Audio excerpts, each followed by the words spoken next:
Klarifikasi oknum kepala sekolah di Manado diduga ogah bayar paket COD, klaim sudah tanggulangi.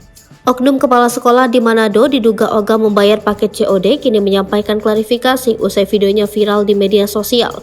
Hal ini tak lepas dari viralnya video dan seorang kepala sekolah yang mengenakan baju sekolah loreng-loreng membuka paket pesanannya padahal belum dibayar. Seorang Capsek itu pun berdebat dengan kurir yang mengantar pesanan karena sudah membuka paket sebelum dibayar. Meski sudah diperingatkan, kepala sekolah tersebut masih melanjutkan aktivitasnya membuka isi paket yang dibalut kotak dan plastik hitam. Alhasil, tindakan Capsek itu ramai dirujak warganet. Viralnya video ogah membayar pesanan COD-nya, kini kepala sekolah di Sulawesi Utara itu membelas meminta maaf.